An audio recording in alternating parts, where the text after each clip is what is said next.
vous salue, vous qui me suivez pendant ce temps ou qui m'entendez à la radio. Je vous salue et je vous souhaite la bienvenue à l'enseignement du jour que je vous demanderai toujours, comme je n'ai cessé de le faire dans tous les enseignements que je donne, de suivre, de prendre de votre temps, de suivre cet enseignement jusqu'à la fin pour y découvrir aussi ce que Dieu, le message que Dieu veut aussi partager avec tout un chacun d'entre vous. Et surtout, quand vous aurez entendu le message que je vous donne de la part de Dieu, comme je le dis toujours, mettez la parole de Dieu en pratique. Faites ce que la parole de Dieu vous dit. C'est ça, mettre la parole de Dieu en pratique. Il n'y a rien de chimie. Il n'y a rien d'intégral. Mettre la parole de Dieu en pratique, c'est faire ce que la parole de Dieu dit. Faire ce que la parole de Dieu, qui est contenue dans la Bible, dit. Il ne suffit pas de dire, de bricoler des enseignements là, et puis ne pas faire ce qu'on dit enseigner. Il faut être dans la parole. Il faut être dans la parole. Jésus pouvait dire que si la lumière qui est en toi est ténèbre, combien plus grands sont les ténèbres en toi. Donc si la connaissance de la vérité qui peut être en toi n'est pas suffisante pour t'amener à mettre cette vérité-là en pratique, eh bien, tu n'es que dans des ténèbres, dans des plus grandes ténèbres. Mettez la parole de Dieu en pratique. Ça vaut plus que toute autre chose. Ne mettez pas un homme, ne mettez pas un groupe en pratique, mettez la parole de Dieu en pratique. Eh bien, je suis avec vous dans cette nouvelle série que j'ai commencée dernièrement, qui est intitulée « Dieu veut que toutes les nations du monde possible obéissent à la doctrine de Jésus-Christ ». Selon le verset de base, c'est Romains chapitre 16, verset 25 jusqu'au verset 26, Acte 17, verset 30, sans tenir compte de votre ignorance que vous avez pu avoir sur lui, que vous pouvez avoir sur Dieu, Dieu vous annonce maintenant là que vous pouvez entendre cet enseignement, que vous avez à vous repentir, c'est-à-dire que vous avez à abandonner vos propres voies, les voies des hommes, les voies que les hommes ont frayées, et à rentrer sur ces voies à lui Dieu. Et le tout pourquoi? Parce qu'il a fixé un jour où il va juger tous les hommes, où il va juger tous ceux-là qui auront pris plaisir à rejeter, à balayer du revers de la main la vérité de la parole de Dieu. Tous ceux-là qui n'auront pas accepté l'offre du salut de Dieu, Dieu vous avertit en disant qu'un jour, il va vous juger. Et la preuve, et après, en vous jugeant, ça sera pour aller dans le feu éternel. Dans le feu éternel, où il y aura plein de pleurs et de grincements dedans. Il annonce à toutes les nations possibles du monde entier. Il annonce à tous les hommes. Et il veut que toutes les nations obéissent à la foi. Le mot foi, qui est dans ce verset 25-26 de Romains 16, veut dire la doctrine. La doctrine n'est que un ensemble de plusieurs enseignements. Quand on parle de la doctrine de Jésus-Christ, c'est l'ensemble de plusieurs enseignements que Jésus a donnés à sa seule Église par ses premiers apôtres et prophètes. Tel que Romains 16, 25, 26 nous le fait voir. Dieu veut que toutes les nations toutes les nations. Quand on parle de toutes les nations, c'est tous les hommes. C'est ce que ça veut dire. Dieu veut que tous les hommes de l'Amérique, de l'Afrique, il veut que tous les Africains, il veut que tous les Américains, il veut que tous les Asiatiques, il veut que tous ceux qui sont dans le monde arabe, il veut que tous les hommes obéissent à la foi, obéissent à la doctrine de Jésus-Christ qui nous a été transmise une fois pour toutes. Une fois pour toutes. Et il annonce ça aux gens du monde entier. Du monde entier. Il ne tient pas compte de votre ignorance que vous pouvez avoir sur lui. Il ne va pas vous punir pour ça. Il vous annonce que vous avez à vous repentir. Vous avez à quitter vos propres voies. Vous avez abandonné tout ce qui n'est pas dans sa parole, tout ce qui n'est pas dans la doctrine de Jésus-Christ. Vous avez abandonné tout ça. Il n'y a pas de justification. Vous irez vous justifier au tribunal du grand trône blanc. Il n'y a pas de justification que vous pouvez faire. Il n'y a pas d'hypocrisie à faire. Ne faites pas les hypocrites avec moi. Ne faites pas les hypocrites. Vous entendez et puis après vous retournez dans vos histoires. Non, ne faites pas l'hypocrisie avec moi, je ne vous vois pas. Dieu seul vous voit. Dieu seul vous voit. Et Dieu seul vous juge. Et Dieu seul vous jugera. J'aimerais juste dire quelque chose sur ce thème de la série que je venais de donner, avant de continuer, je ne sais pas, dans la suite des enseignements sur le thème de cette série que j'ai commencé à donner dernièrement, qui n'est rien d'autre que il y a plusieurs faux chrétiens il y a plusieurs faux chrétiens et plusieurs églises dans le monde aujourd'hui. Mais aujourd'hui, là, nous nous entretenons d'abord sur ce grand thème de la série qui n'est rien d'autre que Dieu veut que toutes les nations, Dieu veut que tous les hommes du monde possible, hommes de couleur, blancs, noirs, il veut que tous obéissent à la doctrine de Jésus-Christ. Il veut que tous obéissent aux enseignements de Jésus-Christ, pas aux enseignements d'un homme. Pas aux enseignements d'une dénomination, pas aux enseignements de je ne sais quoi. Il veut que tous les hommes obéissent aux enseignements de Jésus-Christ. Vous comprenez? Très important. C'est très important. Il veut que tous, sans exception aucune, obéissent aux enseignements de Jésus-Christ. Eh bien, d'entrée de jeu, quelqu'un peut se demander, peut se poser une question, celle de savoir, comment est-ce que moi qui vous parle, je ne suis ni musulman, je ne suis pas un musulman, je ne suis pas un hindou, je ne suis pas un mormon, je ne suis pas un témoin de Jéhovah. Comment est-ce que moi qui ne suis pas tout ça, qui ne suis pas un témoin de Jéhovah, qui ne suis pas un pentecôtiste, qui ne suis pas un protestant, qui ne suis pas catholique, ni un athée, ni autre chose, comment est-ce que je peux m'adresser aujourd'hui à tous ces gens, à vous tous qui appartenez à ces églises-là? Et comment je peux parler aujourd'hui de vos églises sans y appartenir? Quelqu'un peut se poser cette question-là. Eh bien, premièrement, je voudrais que vous puissiez comprendre quelque chose. Que vous puissiez comprendre quelque chose. Ce qu'il faut savoir, c'est que je ne dis pas que ces églises-là, que je venais de citer, et qu'on va continuer à citer, n'existent pas. Je ne dis pas ça. Je ne dis pas que ces églises n'existent pas, ou que ces églises sont fausses, sont des fausses églises. Non, je ne dis pas ça. Je n'ai jamais dit ça. Suivez l'enseignement, vous allez comprendre. Je n'ai jamais dit ça.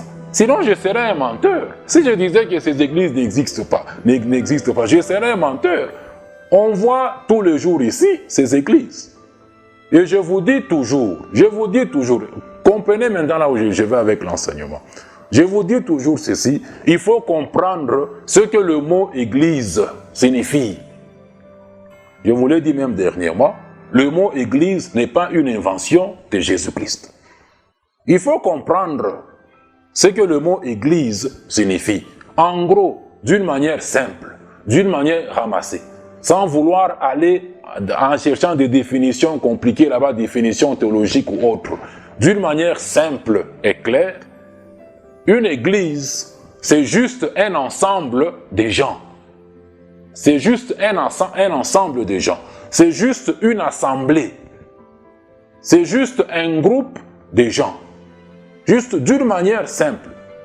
C'est ce que veut dire une église. Et il n'y a pas que Jésus qui a une église. Ça, c'est très important de le comprendre. Il n'y a pas que Jésus qui a une église. Tout le monde peut en avoir. Tout le monde peut avoir son église. Tout le monde peut avoir une église, comme il y en a d'ailleurs plusieurs dans le monde aujourd'hui. Il n'y a pas que Jésus qui a une église. Ça, c'est très important. Que vous puissiez le comprendre et l'accepter. Maintenant, Dieu, il est amour. Dieu est amour, il n'a pas de pitié. Dieu n'a pas de pitié. Je vous l'ai dit dernièrement, il ne faut pas confondre l'amour de Dieu à la pitié. Hein? Cet amour-là n'est pas un sentiment. Dieu est amour. Cet amour-là est inconditionnel. On vous dit dans Romains 5 qu'il a prouvé cet amour-là en ce que Jésus est mort à la croix de Golgotha pour le péché de quiconque croit et accepte que l'œuvre que Jésus a faite à la croix, il avait faite sur lui. Il avait faite pour lui. C'est en cela que Dieu a prouvé son amour. Cet amour n'a jamais été ni sentimental. Cet amour n'a jamais été un amour d'émotion ou quoi là-bas. Ce n'est pas un sentiment. Dieu est amour. Il n'a pas de pitié. Il n'a de pitié. Il n'a pas de pitié. Il n'a pas de pitié. Et il est aussi juste. Et qu'est-ce qu'il veut? Il veut que tous les hommes, il veut que tous les hommes.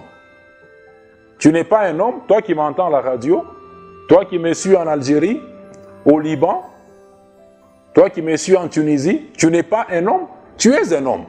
Eh bien, le Dieu créateur du ciel et de la terre veut que tous les hommes soient sauvés. Ce Dieu amour et ce Dieu juste, il veut que tous les hommes, il veut que toi là, qui m'entends pendant ce temps, que tu sois sauvé et que tu parviennes à la connaissance de la vérité. Que tu sois sauvé et que tu parviennes à la connaissance de la vérité. Selon 1 Timothée, chapitre 2, verset 4. Dieu, il est tout puissant. Il peut faire, si je peux abuser un peu le terme, il peut faire du n'importe quoi. Dieu, il est tout puissant. Vous le chantez, tout le monde le chante religieusement. L'ange Gabriel le dit à Marie qu'avec Dieu, rien n'est impossible. Il est tout puissant. Il est le seul Dieu tout puissant. Il peut faire du n'importe quoi. Dans le désert là, lors de la tentation du Seigneur par Satan, Jésus, il était capable de modifier ces pierres-là en pain ou en poisson.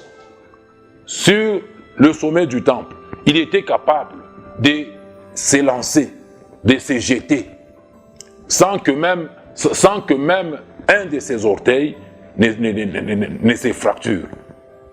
Il est tout puissant. Il peut faire du n'importe quoi. Il peut faire cesser la famine dans le monde en un clin d'œil. Il a nourri plus d'1 million de gens dans le désert sans le secours d'aucune entreprise minière. Seul. Il a fait descendre la manne du ciel. Il a su entretenir les habits des Juifs dans le désert. On vous dit que même leurs habits là ne s'usaient pas dans le désert, ni leurs chaussures. Aujourd'hui, vous portez une chemise là-bas, une semaine après, ça se décolore. Ça se décolore. Vous achetez des chaussures aujourd'hui, déjà tu marches avec un riponto là, tu te coinces contre un truc là-bas, oh, ça s'ouvre, ça s'abîme. Dieu a su garder les habits des Juifs dans le désert intacts. Il n'y avait pas de tailleurs là-bas. Il n'y avait pas de tailleurs dans le désert. Les chaussures ne s'usaient pas. Il est extrêmement tout tout-puissant, ce Dieu là-bas. Mais mon frère et ma sœur qui m'entendaient, Dieu n'opère toute chose que selon le conseil de sa seule volonté. Le fait qu'il soit tout-puissant, il n'abuse pas de son pouvoir. Il ne fait pas maintenant du n'importe quoi pour te plaire, pour satisfaire à tes imaginations qui ne sont pas conformes à sa volonté à lui Dieu. Il est tout-puissant, mais il n'opère toute chose que selon le conseil de sa volonté. Éphésiens chapitre 1, verset 11. Pourquoi est-ce que Jésus, dans le désert, n'a pas obéi à Satan, n'a pas voulu transformer ces pierres-là en pain, ni sauter du haut de la montagne? Chaque fois, il répondait à Satan, il est écrit. Il répondait en déclarant la volonté de Dieu, en déclarant la parole de Dieu qu'il connaissait dans ces circonstances-là. Si dans la parole de Dieu, dans la loi de Dieu, il était écrit que Dieu transforme les pains, les pierres là en pain, Jésus le ferait. C'était toujours, il est écrit. Il est écrit. Dieu, il est tout puissant, mais il opère toutes choses selon le conseil de sa volonté. Il voit toutes choses. Il connaît toutes choses. Il ne fait pas du n'importe quoi. Avec sa toute puissance. Et en matière de salut, ce Dieu tout-puissant là-bas ne sauve que par sa grâce, par le moyen de la foi. La grâce qu'il a manifestée dans l'œuvre que Christ a accomplie à la croix de Golgotha. Et par la foi.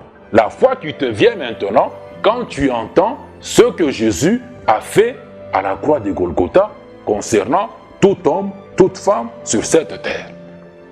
Ce Dieu amour, ce Dieu juste, ce Dieu tout-puissant, il opère toutes choses uniquement selon le conseil de sa volonté. Et en matière de salut, le Dieu qui veut que tous les hommes soient sauvés, il n'opère que par sa grâce, par le moyen de la foi. Éphésiens chapitre 2, verset 8. Jamais par les bonnes œuvres. Dieu n'a jamais sauvé quelqu'un. Personne par les bonnes œuvres. En matière de salut, les œuvres n'entrent dans aucune équation. Pourquoi? Afin que personne ne se glorifie. Éphésiens chapitre 2, verset 8, on vous dit que c'est par la grâce, par le moyen de la foi, que Dieu sauve. Et on vous dit que cela ne vient de personne, c'est le don de Dieu. Au verset 9, qu'est-ce qui est écrit? Ce n'est point par les œuvres. Ce n'est point par les bonnes œuvres. Ce n'est point par la morale. Ce n'est point par une bonne conduite. Pourquoi? Afin que personne ne se glorifie.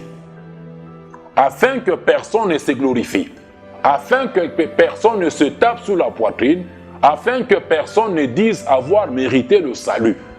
C'est ainsi qu'il ne sauve que par la grâce, par le moyen de la foi. Les œuvres n'entreront jamais en considération en ce qui concerne l'offre du salut de Dieu. Romains chapitre 3, verset 20, vous le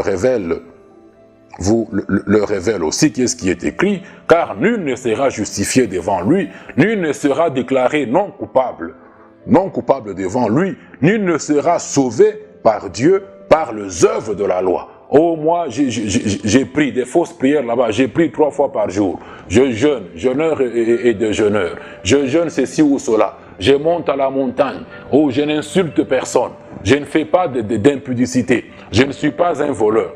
Ce sont de bonnes œuvres, mais qui ne peuvent pas t'amener au salut. Le salut, the only way by which God is saving people, par lequel Dieu est en train de sauver les gens, ce n'est que par sa grâce, par le moyen de la foi. Nul ne sera justifié devant lui par les œuvres de la loi, puisque c'est par la loi que vient la connaissance du péché. Galates chapitre 2, verset 16, vous le fait voir aussi, qu'est-ce qui est écrit au verset 16? Sachant que ce n'est pas par les œuvres de la loi que l'homme est justifié, mais par la foi en Jésus-Christ. Par la foi en Jésus-Christ. À la fin là-bas, parce que nulle chair, nul homme ne sera justifié par les œuvres de la loi. Ainsi, Dieu veut que tous les hommes soient sauvés, et ceci ne se fera pas par un bâton magique. Ne se fera pas par magie. Le Dieu qui veut que tous les hommes soient sauvés, il ne le fait pas par un bâton magique. Il doit le leur annoncer. Il doit annoncer ça à tous les hommes. Car la foi là, il est écrit, par la grâce vous êtes sauvés, par le moyen de la foi. Maintenant, cette foi là, pour accepter l'offre du salut de Dieu, ne peut venir que de ce que l'on entend. Que de ce que l'on entend. Et ce que l'on entend, qui vient de la parole de ce Dieu-là, qui est contenu dans la Bible, et qui concerne le salut. Romains chapitre 10, verset 17. En matière de salut, Dieu n'envoie pas les anges pour sauver les hommes, et moins, il ne descend pas lui-même pour sauver qui que ce soit. Il n'envoie pas les anges, il ne descend pas lui-même. Mais il envoie ses serviteurs, il envoie ses vrais serviteurs à lui, dans sa grande moisson, pour annoncer ce message du salut à tous les hommes. Voilà pourquoi je vous parle à tous de la part de Dieu. Je réponds à votre question que vous pouvez vous poser, vos interrogations que vous pouvez avoir. Voilà pourquoi je vous parle à tous. Acte 17, 30, Dieu annonce. Il annonce. Il n'envoie pas les anges. Il ne descend pas pour annoncer. Il envoie ses serviteurs pour annoncer à tous les hommes le message du salut. Pour annoncer aux hommes cette vérité-là. Et il ne tient pas compte de votre ignorance que vous avez eue de lui jusqu'à ce jour. Je venais de vous le dire. Il ne vous punira pas pour ça, pour l'ignorance que vous avez eue jusqu'à ce jour. Mais aujourd'hui, il vous annonce, il vous dit que vous avez à accepter son offre de salut pour éviter, pour être délivré de son jugement éternel qui y aura lieu à la fin de temps, et pour être jeté dans le feu éternel qu'il a déjà préparé pour Satan et ses démons. C'est ce qui est écrit dans Matthieu 25 là. Dieu n'a pas préparé le feu pour les hommes. Dieu n'a pas préparé le feu éternel. Il n'a pas préparé l'enfer pour les hommes. Mais les hommes vont aller d'eux-mêmes, volontairement. Ils vont aller d'eux-mêmes en enfer. Ils vont accompagner d'eux-mêmes Satan dans ce feu éternel là-bas. Ce feu a été préparé pour Satan et ses démons. Pour Satan et ses démons. Il n'a pas été préparé. Il n'a pas été préparé pour toi, mon frère. Il n'a pas été préparé pour toi. Il n'a pas été préparé pour toi. C'est ce qu'on vous dit dans Matthieu 25, verset 41. Ensuite, il dira à ceux qui seront à sa gauche, retirez-vous des bois, maudits, allez dans le feu éternel qui a été préparé pour le diable et pour ses anges. Tous ceux qui avaient suivi Satan dans sa rébellion au ciel. C'est pour eux que Dieu a préparé ce feu là-bas. Maintenant, n'ira dans ce feu là-bas tout celui qui est en train de refuser l'offre du salut de Dieu. Vous le refusez tous les jours ici. Les gens ne veulent même pas m'entendre. Quand ils entendent seulement que c'est moi qui enseigne là-bas, c'est une occasion de fermer la radio, c'est une occasion de changer de chaîne, c'est une occasion... Les gens ne veulent pas entendre. Les gens ne veulent pas entendre ces vérités que je suis en train d'enseigner. C'est volontairement que vous le faites.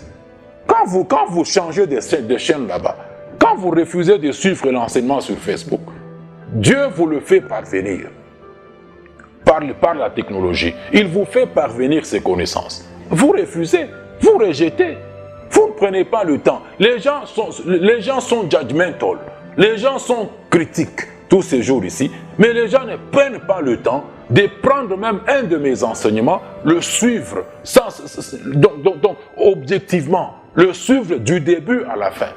pour savoir est-ce que ce qu'il est en train de dire ici, c'est vrai ou ce n'est pas vrai, c'est biblique ou ce n'est pas biblique. Les gens ne font pas ça, les gens refusent. Les gens refusent la vérité de Dieu. Les gens rejettent le salut de Dieu, rejettent tous les jours ici, par tout ce que vous êtes en train de faire. Vous êtes en train de faire. Il ne tient pas compte de votre ignorance que vous avez pu avoir sur lui, que vous avez sur lui, mais il vous annonce maintenant que vous avez accepté son offre du salut pour éviter son jugement, pour éviter ce feu éternel qu'il réserve aux impies, aux gens qui refusent de s'attacher à lui, Dieu, ainsi qu'à sa parole. C'est très important. Je présenterai dans la suite de ces enseignements ce message-là, l'offre du salut de Dieu, cette offre que Dieu offre à tous les hommes pour qu'il les sauve, pour qu'il les délivre de ce jugement éternel qui interviendra à la fin de temps. Et tous ceux-là dont les noms ne se trouveront pas inscrits dans le livre de vie seront jetés dans le feu éternel. Je vous présenterai ce message dans la suite. Mais si déjà Dieu te convainc pendant ce temps, avant que je n'y arrive pas, n'attends pas quand tu l'écouteras. Mais si on met le numéro de contact là-bas, c'est pour échanger, c'est pour interagir. Tu peux toujours t'exprimer, que ce soit par les réseaux sociaux, tu peux toujours t'exprimer et on va te présenter l'offre du salut de Dieu en matière de salut. Donc vous comprenez, non seulement Dieu, d'un côté, Dieu veut que tous les hommes soient sauvés. D'un côté, il veut que tous les hommes soient sauvés et il annonce ça à tous les hommes. Il annonce cela à tous les hommes aujourd'hui par le canal de ses serviteurs. Et j'aimerais vous dire que Dieu a peut-être déjà eu à annoncer à ce jour, il a peut-être eu déjà annoncé à ce jour ici, à quiconque, il a peut-être déjà annoncé ce message-là, à quiconque a déjà atteint l'âge de la raison, l'âge de la maturité. Dieu a peut-être déjà eu à annoncer ce message-là à tout celui qui a déjà atteint la majorité. Il a peut-être déjà annoncé ce message-là de salut à tous les hommes, ayant déjà atteint l'âge de la maturité à ce jour. Ou à coup sûr, dans sa justice-là, Dieu, il est juste. Il ne fait exception de personne. Il veut sauver tous les hommes. Par conséquent, il doit annoncer son message-là. Il doit présenter son offre à tous les hommes. Il doit présenter son offre à tous les hommes. À coup sûr, s'il ne l'a pas encore fait pour tous les hommes qui ont déjà atteint l'âge de la raison, il le fera. Il le fera avant l'enlèvement de son Église. Et j'aimerais vous dire, mon frère et ma soeur, que personne n'ira en enfer avec le diable innocemment. Je venais de le dire. Personne n'ira en enfer innocemment. Ni par surprise, ni par accident. Personne ne se retrouvera dans le feu éternel, en compagnie du diable, qui a été préparé pour le diable, avec ses démons. Matthieu 25, 41, innocemment, ou par surprise, ou par accident. Personne ne dira que lui, Dieu, ne lui avait jamais présenté l'offre de son salut. Personne. Ça sera tout simplement parce que ces gens-là auront rejeté, auront refusé volontairement l'offre du salut de Dieu, comme vous le faites abondamment aujourd'hui, par les différents comportements que vous ne cessez d'afficher, face à toutes ces vérités que vous êtes en train d'entendre. Chacun ira là-bas volontairement, parce qu'il aura volontairement à rejeter l'offre du salut de Dieu. Dieu, il est juste. Il ne fait exception de personne. Il veut que tous les hommes soient sauvés. Par conséquent, il annonce à tous les hommes ce message-là. Et aujourd'hui, par le moyen de la technologie, il atteint ces objectifs-là sans difficulté, sans aucune difficulté. Sans aucune, et ça sera tous, donc comme je le disais, quiconque se trouvera en enfer avec le diable, ça sera parce qu'il aura rejeté volontairement l'offre du salut des dieux. L'offre du salut des dieux. Et tous ceux qui rejettent cette offre du salut des dieux aujourd'hui, tous ceux qui les rejettent aujourd'hui de plusieurs manières et qui seront encore sur terre, au moment que l'Église sera enlevée, j'aimerais vous dire que ils ne seront plus jamais sauvés. Dieu ne le sauvera plus jamais. Quiconque rejette la vérité aujourd'hui, quiconque rejette la parole de Dieu aujourd'hui, quand Dieu aura enlevé son Église, il comprendra, ça sera trop tard. Et je dis toujours à mes frères, sœurs en Christ, que je côtoie régulièrement, les gens regretteront ce jour-là. Les gens regretteront. Vous vous rendrez des comptes. Vous resterez vous rendre des comptes entre vous-mêmes. Quiconque est en train de rejeter ces vérités, la vérité de Dieu, l'offre du salut de Dieu, au moment qui sera encore vivant sur terre, au moment que Jésus enlèvera son Église, Dieu ne les sauvera plus jamais. C'est que vous dites deuxième chance là. Les gens chantent Dieu, il est le Dieu de la deuxième chance. C'est écrit dans la Bible. C'est ça. C'est ça. Des histoires qui ne sont nulle part dans la Bible. On colle des étiquettes, il est le Dieu de la deuxième chance. Même de la troisième chance. C'est ça. Courage. Encouragez-vous. Avec vos déclarations mondaines dans vos histoires que vous êtes en train de faire. Ça sera trop tard. Il n'y aura plus de deuxième chance. Vous pouvez avoir 2, 3, 1 millième pendant ce temps. Mais après l'enlèvement de l'Église, ça sera, Dieu ne vous sauvera plus jamais. Ça sera fini pour eux. C'est ce qui nous est révélé dans 2 Thessaloniciens, chapitre 2, à partir du verset 9 jusqu'au verset 12. Mais qu'est-ce qui est écrit au verset 11? Ainsi Dieu maintenant va envoyer à tous ces gens-là qui sont en train de rejeter sa vérité, qui sont en train de s'attacher à ce qui n'est pas dans la vérité. Vous qui vous attachez aux histoires qui ne sont pas dans les Écritures, vous qui vous attachez aux histoires qui ne sont pas dans la foi, dans la doctrine de Christ, dans les enseignements de Christ, auxquels Dieu veut que tous les hommes puissent obéir. Vous qui vous attachez à ces choses-là, qui refusez la vérité, maintenant au moment que Christ aura enlevé son Église, écoutez ce que Dieu vous fera maintenant. Au verset 11 de 2 Thessaloniciens chapitre 2, il vous enverra maintenant une puissance d'égarement. Il va vous envoyer une puissance d'égarement pour croire davantage, pour continuer à croire davantage aux mensonges que sera en train de professer le faux prophète, la bête et les autres. Afin que tous ceux, écoutez le verset 12, afin que tous ceux qui n'ont pas cru à la vérité, tous ceux qui n'auront pas cru à la vérité, qui n'auront pas fini par comprendre que la parole de Dieu est la vérité, seule la parole de Dieu, contenue dans les Écritures, pas une parole de Dieu fabriquée, qui n'est pas dans les Écritures, qui n'est pas selon que les choses sont écrites dans la Bible, tous ceux qui n'auront pas cru à la vérité, mais qui auront plus pris plaisir à l'injustice, seront condamnés. Ils seront condamnés. Il va leur envoyer une puissance d'égarement pour qu'ils ne croient plus jamais. Dieu, il est tout puissant, il le fera. Il le fera. Il va vous envoyer une puissance d'égarement afin que vous ne croyez plus jamais à la vérité. Vous n'allez plus jamais croire à la vérité. Prenez plaisir aux mensonges aujourd'hui. Prenez plaisir aux histoires, aux systèmes, aux organisations qui ne sont nulle part dans les Écritures, qui ne sont nulle part dans la foi à laquelle Dieu veut que tout homme puisse obéir sur cette terre. Prenez plaisir à tout ça.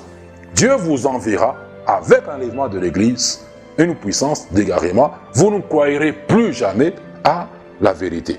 Et comme personne ne sait ni le jour, ni l'heure que l'enlèvement de l'Église aura lieu, vous comprenez avec moi l'urgence qu'il y a pour tout homme qui est en train de m'écouter présentement, d'accepter que Dieu, d'accepter la vérité de la parole de Dieu et d'accepter aussi que Dieu le délivre de son jugement lorsqu'il est en train de lui présenter son offre de salut et de ne pas remettre ça à plus tard.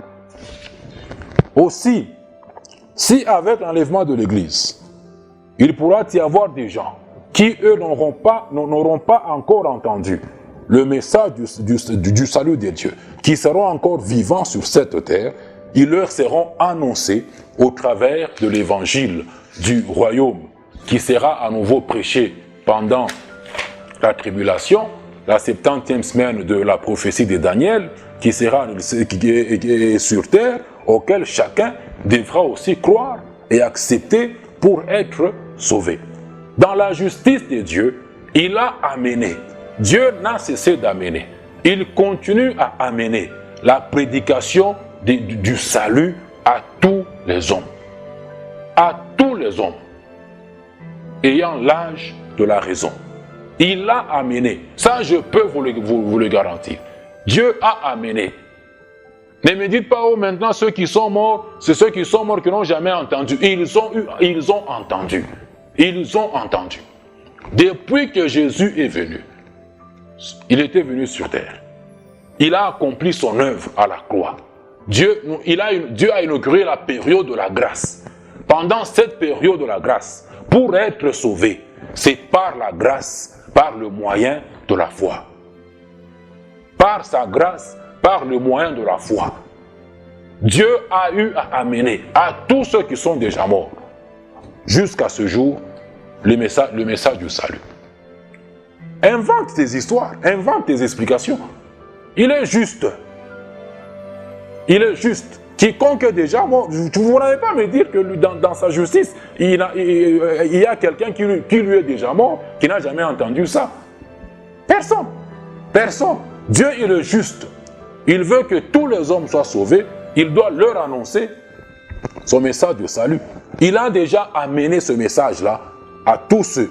Et il continue à amener son offre du salut à tous ceux qui ont déjà atteint l'âge de la raison. Sans exception de personne. Dieu ne fait exception de personne. Dieu ne fait exception des Africains, il ne fait pas exception des Européens, ni des Américains, ni des Asiatiques, ni des gens de l'Océanie, il ne fait pas exception des Arabes. Voilà pourquoi toi qui es arabe, en Algérie, en Tunisie, au Liban, en Arabie francophone là-bas, tu es en train de me suivre. Il ne fait pas exception de toi. Il annonce à tous les hommes. Tu es arabe, tu es un homme. Tu es un homme. Tu es musulman, tu es un homme. Dieu t'annonce. Tu es catholique, tu es un homme. Tu es un protestant, tu es un homme. Tu es un méthodiste. Tu es un orthodoxe, tu es un homme. Dieu annonce à tous les hommes. Tous les hommes. Tous les hommes. Il est en train de vous l'annoncer même maintenant. Que tout homme a à se repentir, a à abandonner les voies qui ne sont pas dans la foi, qui ne sont pas dans les enseignements de lui Dieu, qui sont tous contenus dans la Bible, qui sont tous contenus dans la foi. La foi qui nous a été transmise, une fois pour toutes au sein, est contenue dans tous les enseignements des apôtres, tous les enseignements des prophètes de Christ. Des prophètes de Christ, qui sont contenus dans toutes leurs épîtres. Il veut que tous les hommes puissent obéir. Il t'a dit qu'il veut que les catholiques obéissent, ou les protestants obéissent. Il veut que les orthodoxes obéissent. Il veut que les musulmans obéissent. Il veut que tel ou tel obéisse. Tous les hommes. Il ne connaît pas toutes ces histoires là-bas. Dieu ne les connaît pas. Il ne les a jamais connues, il ne les connaîtra jamais. Il veut que tous les hommes obéissent aux enseignements de Jésus-Christ. Obéissent à la foi. Ces enseignements-là que Christ a donnés par ses prophètes à lui. Donc d'un côté, Dieu veut que tous les hommes soient sauvés par sa grâce, par le moyen de la foi. Et de l'autre côté, il veut qu'après avoir été sauvés, après avoir été sauvés, que tous ces hommes-là parviennent à la connaissance de la vérité. Parviennent à la connaissance de la vérité. de sa parole à lui, Dieu, qui est la vérité. Il veut qu'ils soient sauvés d'un côté, de l'autre côté. Il veut maintenant qu'après avoir été sauvés, que ces hommes-là parviennent maintenant à la connaissance de la vérité de Dieu, à la connaissance de sa parole à lui, Dieu, qui est contenue dans la Bible. De notre côté aussi, c'est la connaissance ou la compréhension de la vérité de Dieu qui conduit aussi quelqu'un au salut de Dieu. Et c'est ainsi qu'en vous parlant, quand quelqu'un connaît, quand quelqu'un comprend la vérité de Dieu, ceci peut aussi l'amener au salut de Dieu. C'est ainsi qu'en vous parlant aussi tous les jours, en ne cessant de vous parler tous les jours, je vous annonce la vérité de Dieu, qui est biblique. Je vous annonce la parole de Dieu, qui est biblique.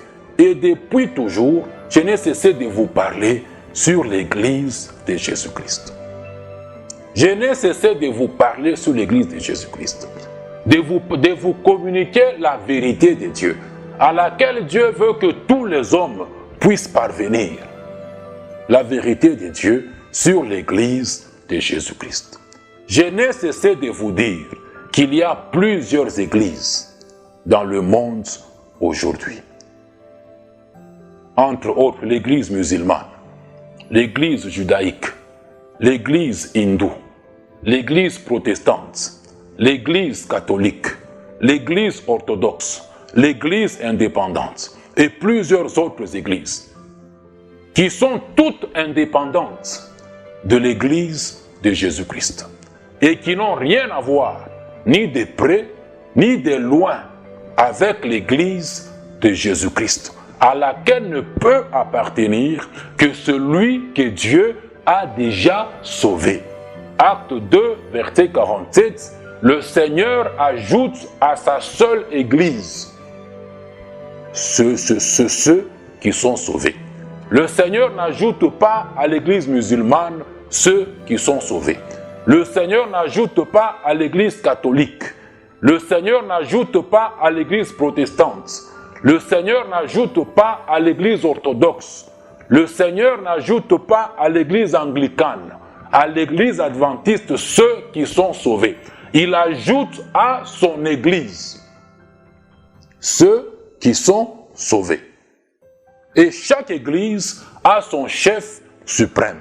Et Jésus est le chef suprême de sa seule église. Dieu a donné Jésus.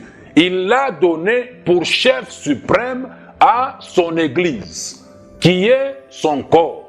Éphésiens chapitre 1, versets 22 et 23. Dieu a donné Jésus pour chef suprême. Il a tout mis sous ses pieds. Il a mis toutes choses, domination, autorité, principauté, tout nom.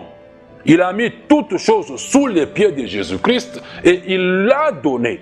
Il a donné ce Jésus-là pour chef suprême à l'Église, à sa seule Église qui est son corps, l'Église de Jésus-Christ qui est son corps à lui et qui la plénitude de celui qui remplit tout en tous les membres de son Église.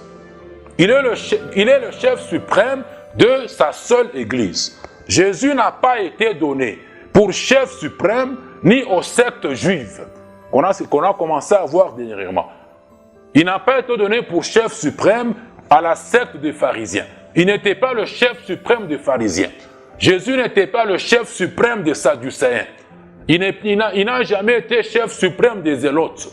Jésus n'a pas été donné pour chef suprême des esséniens, ni à l'église musulmane, ni à l'église protestante, ni à l'église catholique, ni à l'église orthodoxe. Ce n'est écrit nulle part dans toute la Bible.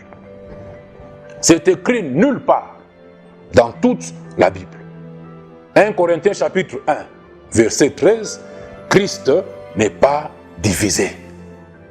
Christ n'est pas... How many minutes? Christ n'est pas divisé. Il ne faut pas mentir pour Jésus. Il ne faut pas mentir pour Jésus. 1 Corinthiens, chapitre 1, verset 13, on vous pose cette question-là. Christ est-il divisé? S'il n'a pas été chef suprême des sectes juives, qu'est-ce qui vous dit qu'il est chef suprême de ce que les hommes ont frayé comme chemin que vous avez suivi? Christ n'est pas divisé. On y reviendra plus tard. Son Église, à lui Jésus, est un seul corps. C'est un seul corps formé de plusieurs membres qui sont tous ceux-là qui acceptent, qui ont eu à accepter, auxquels vont continuer à adhérer tous ceux qui acceptent l'offre du salut de Dieu. C'est un seul corps formé de plusieurs membres et non de plusieurs églises. L'église de Jésus-Christ is one body, made of many members, formé de plusieurs membres. L'église de Jésus n'est pas formée de plusieurs églises. Christ n'est pas divisé. It's one body. It's one body. C'est un seul corps qui n'est pas constitué de plusieurs églises. Il est le seul chef suprême. Jésus est le seul chef suprême de son église. Il n'a jamais eu de remplaçant, il n'a jamais eu d'adjoint, il n'a jamais eu de vice-Jésus. Il est le seul chef suprême de son église. Je vais vous donner un exemple naturel. Vous allez comprendre encore certaines choses. Puisqu'il est écrit, la nature elle-même ne vous enseigne-t-elle pas toutes ces choses? Suivez très bien cet exemple naturel que je vais vous donner. Vous allez comprendre encore votre égarement. Il ne suffit pas de citer le nom de Jésus, de lire la Bible pour lui appartenir. Il ne suffit pas de citer Jésus, Jésus. Il ne suffit pas de dire qu'on croit en Dieu. Même les démons croient en Dieu. Dans Jacques 2, là, il est écrit, ils croient en Dieu, mais ils tremblent. Ils tremblent. Vous croyez en quoi?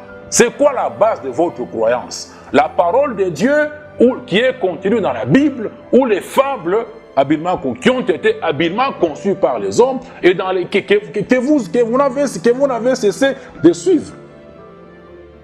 Vous croyez en quoi? En ce qui est biblique ou en ce que les hommes n'ont cessé de faire il y a des siècles?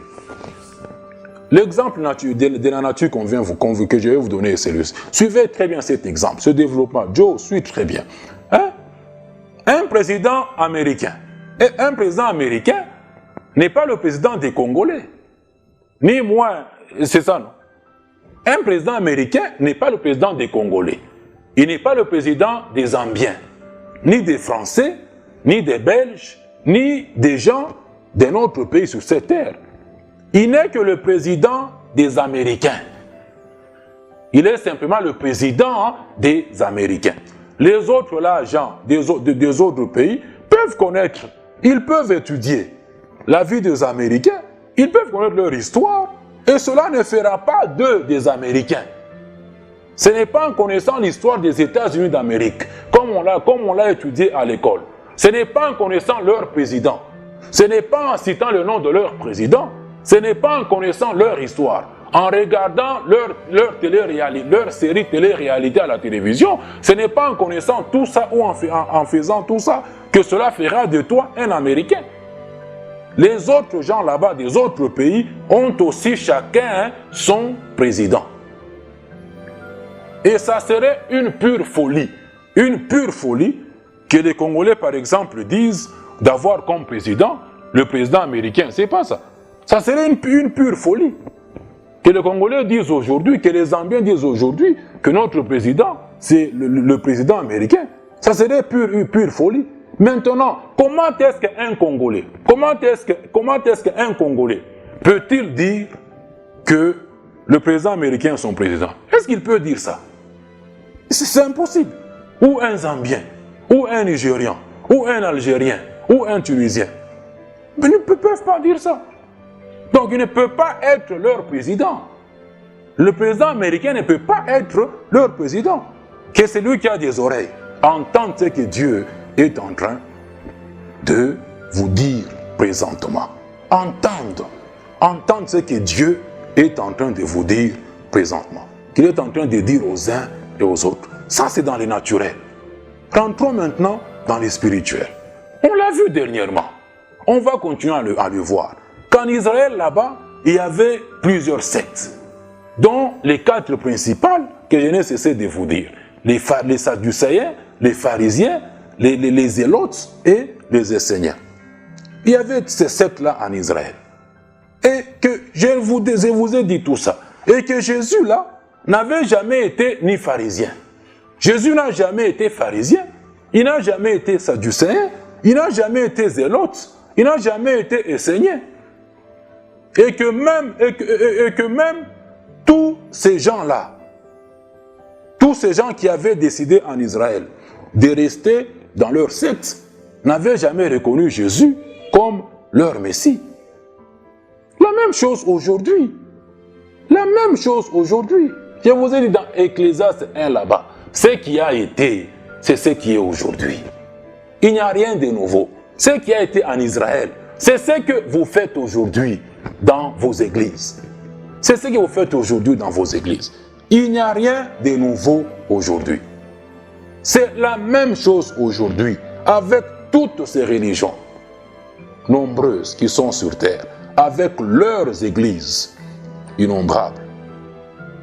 C'est la même chose aujourd'hui.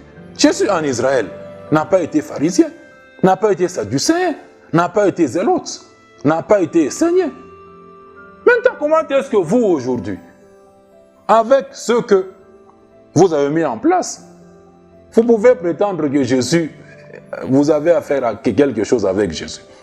Vous avez vu Jésus interdire aux Juifs, ceux qui restaient dans les sectes là-bas, ne lisez plus le rouleau de Moïse. Ne lisez plus les livres des prophètes. Vous avez vu Jésus faire ça? Ils ont continué à faire ça religieusement. Ça n'est plus être enfant de Dieu. Puisque dans Jean 8, là-bas, 44, je crois, Jésus les appelle enfants du diable. Enfants du diable. Vous comprenez? Je vous pose d'autres questions encore aujourd'hui. Est-ce que Jésus est un protestant? Hein? Dis, Jésus est un protestant. Il est protestant. Il vous a envoyé une nouvelle lettre qu'il avait adhéré à l'église protestante. Est-ce que Jésus est un protestant? Est-ce que Jésus est un catholique? Hein? Est-ce que Jésus est un orthodoxe? Jésus est-il un témoin de Jéhovah? Est-ce que Jésus est un témoin de Jéhovah? Est-ce que Jésus est un adventiste? Est-il un anglican? Jésus est-il un mormon? Jésus est-il un judaïque? Est-il un musulman? Jésus est-il divisé dans tout ça? 1 Corinthiens 1:13. Jésus est-il divisé? Alors si Jésus n'est pas tout ça, si Jésus n'est pas tout ça, n'appartient pas à tout ça, comment est-ce qu'un protestant? Et c'est quoi les regroupements dans l'église protestante? C'est sur Google. Tapez les branches de l'église protestante. Vous allez trouver tout ça. Je n'ai pas inventé ces histoires. Je n'ai pas inventé ça. Qui appartiennent à l'église protestante? Ce sont les luthériens, les presbytériens, les réformés, les méthodistes, les évangéliques. Dans les évangéliques, vous avez les baptistes, les pentecôtistes, les mouvements charismatiques évangéliques et charismatiques non dénominationnels.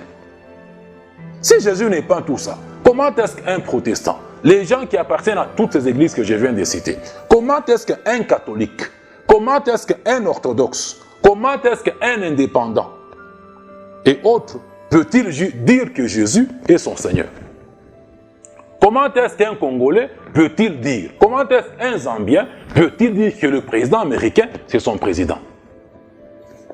Si Jésus n'est pas tout ça, si Jésus n'est pas divisé dans tout ça, comment tous ceux-là qui sont dans la division? Je vous ferai voir prochainement. Vous ne connaissez pas votre histoire. Ecclésiaste 1 là-bas, on y reviendra prochainement. Vous ne connaissez pas votre histoire. Tout ce que vous voyez aujourd'hui, toutes ces églises que vous voyez aujourd'hui, sont le produit des divisions en division. C'est la division. Les orthodoxes, première rupture dans l'église catholique, a donné naissance aux orthodoxes en 1054. En 1517, Martin Luther King commence avec sa réforme. J'ai parlé de ça prochainement. les tentatives de conciliation ayant échoué, il a été excommunié. Et de son excommunication, il y a eu l'église protestante qui a commencé. C'est de rupture en rupture, division en division. Vous n'êtes pas les mêmes. Vous n'êtes pas les mêmes. Si vous étiez les mêmes, vous seriez en un seul lieu. Vous serez dans une même église jusqu'aujourd'hui. Si Jésus n'est pas tout ça, comment est-ce que vous qui êtes dans ça, vous pouvez prétendre que Jésus est votre Seigneur? Vous pouvez prétendre appartenir à Jésus. La nature elle-même vous enseigne toutes ces choses. Comment? C'est pure folie. C'est pure folie. 2 Corinthiens chapitre 5, verset 7. Il est écrit, nous ne marchons pas par la vue, mais nous marchons par la foi. Nous faisons toutes choses par la foi. Et cette foi vient de ce que l'on entend. Et ce que l'on entend qui vous vient de la parole de Dieu. La parole de Dieu est où aujourd'hui? Elle est toute pleine dans la Bible. Maintenant, est-ce que dans la Bible, il y a les mots suivants?